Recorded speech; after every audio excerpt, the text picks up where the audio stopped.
अस्सलाम वालेकुम व्यूवर्स, कैसे हैं आप सब लोग। उम्मीद करती हूँ कि सब लोग खैरियत से होंगे और अल्लाह का शुक्र मैं भी बिल्कुल ठीक हूँ। और आज थोड़ा-सा गला मेरा हुआ है ख़राब और आपको मेरी आवाज़ से भी पता चल रहा होगा।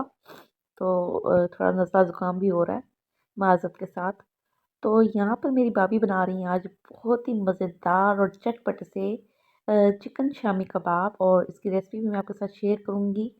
और यहाँ पे मैं आप लोगों को एक बात बताती चलती हूँ, क्योंकि भाभी ये वाले कबाब ना बहुत ही मज़ेदार बनाती हैं और इसलिए मैं इनसे यही फ़रमाइश करती हूँ कि कबाब ये बनाएँ। और क्योंकि सबको बहुत पसंद है इनके हाथ के, भाई भी बहुत मज़े से खाते हैं, भाई को भी बहुत पसंद है और बनाती बहुत मज़े की हैं। बस यहाँ पर चिकन का ना एक पूरा ब्रेस्ट पीस लिया था, ठीक है? और उसके छोटे-छोटे से पीस कर लिए तकरीबन 1-1 इंच के।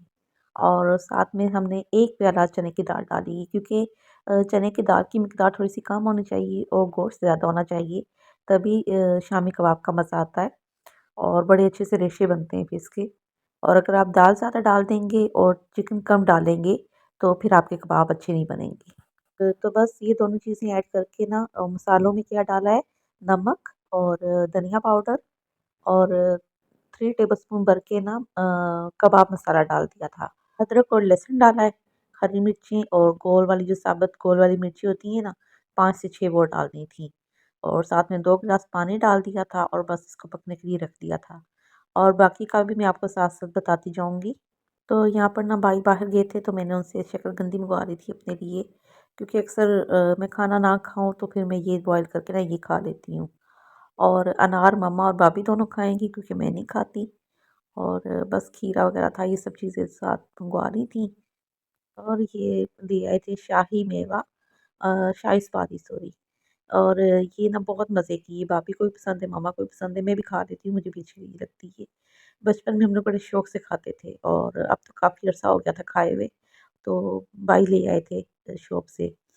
तो बाकी ये कि छोटी-छोटी चीज़ें इस तरह की ना हम लोग घर में ज़रूर रखते हैं कि चलो जब कभी दिल करे तो निकाल के खा लें।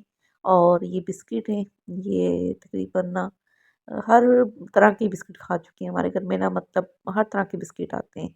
सबकी फ़रमाइश पे भाभी को भी पसंद है, मुझे भी, भाई को। हमारा सुबह तकरीबन ना नाश्ता इन्हीं बिस्किट से ही होता है। और ये ना फ्रूट केक हैं, वो भी क्रीम वाले हैं लेकिन बहुत मज़े के हैं।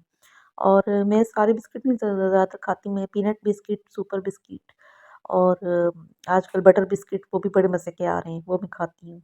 और भाई को हम लोग बहुत छेड़ते हैं ना, क्योंकि भाई माशाल्लाह से बड़ा हो गया है, बड़ा क्या अब तो एक बीवी भी आ चुकी है घर में। खैर मैं वैसे मज़ाक कर रही थी कि मतलब मैरिड है लेकिन उसके बावजूद भी बच्चों की तरह खाना, मतलब बिस्किट खाना, फिर वो सेरेलैक जो बच्चे खाते हैं वो खाता है। तो मैं ना हमेशा उसको छेड़ती हूँ, तंग करती हूँ। मैंने कहा कल को अगर तुम पापा बन गए ना, तो तुम्हारे बच्चे तो रोएँ करेंगे, बोले करेंगे कि हम लोग खाने बैठते हैं, तो पापा हमारा उठा के सेरेलैक खा जाता है। तो मतलब हम लोग उसे ना बहुत छेड़ते हैं कि माशाल्लाह इतना बड़ा हो गया है, फिर भी सेरेलैक, बिस्किट वगैरह इस तरह की चीज़ें बहुत वो खाता है, बच्चों वाली। तो बस अल्लाह ताला से दुआ है कि अल्लाह ताला मेरे भाई को भी जल्दी से इस नेमत से भी नवाज़ दे कि चाहे अल्लाह बेटी दे, बेटा दे, जो अल्लाह की रज़ा, हम लोग उसमें खुश। और बस अल्लाह ताला जल्दी से दे दे ताकि हमारे घर में भी बच्चों की आवाज़ें गूंजें और रौनक लग जाए घर में। क्योंकि बच्चों की वजह से ना घर में बहुत रौनक होती है, बहुत अच्छा टाइम गुज़र जाता है बच्चों के साथ। क्योंकि मेरी छोटी सिस्टर जो आती है ना, उसका 5 साल का छोटा वाला बेटा है अहमद, उससे ना हमारा दिल लगा रहता है। जब भी वो आता है तो यकीन जाने टाइम का पता भी नहीं चलता। और आप यकीन जाने वो ननिहाल में सबसे ज़्यादा लाडला बच्चा है वो, और मेरी तो उसमें जान है। जैसे एक माँ अपने बच्चे का करती है ना, बिल्कुल वैसा ही प्यार मेरा उस बच्चे के साथ है। और मैं उसका बहुत करती हूँ क्योंकि मेरी खुद अपनी भी औलाद नहीं है, तो मैं दूसरे बच्चों का बहुत करती हूँ। बड़ी आपी हैं, वो यहाँ करीब ही रहती हैं और उनका भी बेटा छोटा है, 5 साल का है। वो भी जब भी आए तो उसको मैं टिकने नहीं देती, मतलब टिकने क्या नहीं देती, मतलब उसको पकड़-पकड़ के इतना प्यार देती हूँ, इतना प्यार देती हूँ ना, वो मतलब तंग पड़ जाता है, मैं उसको इतना प्यार देती हूँ जब।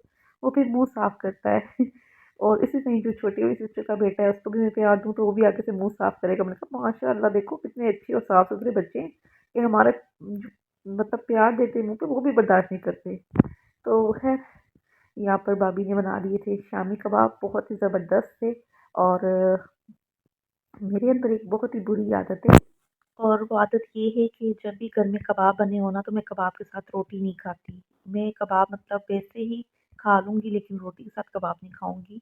तो सब कबाब के साथ रोटी खा लेते हैं, तो मैं नहीं खाती। तो फिर मैंने अपने लिए ना 2 आलू लिए थे और इसमें बस आलू मैश करके ना नमक मिर्च डालकर, तो बस मैंने आलू बना लिए।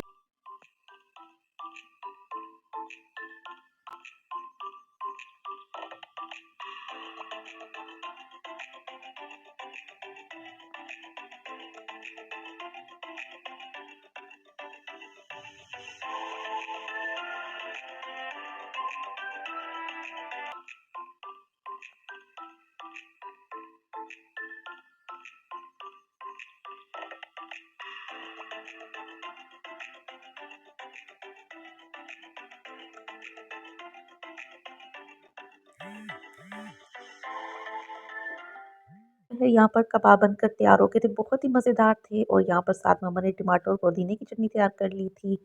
साथ में मेरी आलू की भुजिया बनकर तैयार हो गई थी और ये चटनी अलग है क्योंकि ये भाई को बहुत पसंद है, पुदीने की और दही की। और साथ बारीक प्याज काट लिए थे भाभी ने और ये भाई मुझे अपनी प्लेट दिखा रहे थे कि मेरी प्लेट दिखाओ कि मैंने किस तरीके से अपनी प्लेट तैयार की है।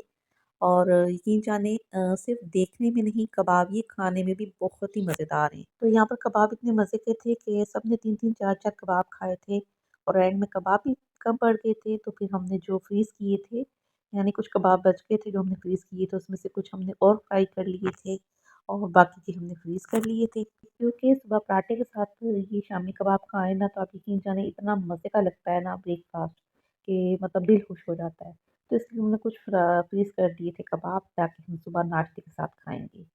और फिर कुरकुरे से पराठे बनाएँगी मम्मा और भाभी मिलके और फिर हम ये कबाब खाएँगे पराठे के साथ। तो ये चटनी भी बहुत मज़ा दे रही थी साथ मुझे। इसमें मम्मा ने टमाटर और जैसे वो टमाटर जलाकर और हरी मिर्ची जलाकर और पुदीना डालकर जो चटनी बनाई जाती है ना, सेम वही चटनी मम्मा ने बनाई थी और बहुत ही मज़ेदार थी। ख़ैर सब कुछ बहुत मज़े का था। तो ये था मेरा छोटा-सा व्लॉग और उम्मीद करती हूँ इंशाल्लाह पहले की तरह आपको मेरा ये व्लॉग भी अच्छा लगेगा और अपना भी ख्याल रखिएगा। मुझे भी दुआ में याद रखा करें, मेरे लिए भी दुआ करते रहा करें कि मैं जल्द से जल्द ठीक हो जाऊँ और एक नॉर्मल ज़िंदगी गुज़ार सकूँ। अल्लाह हाफ़िज़।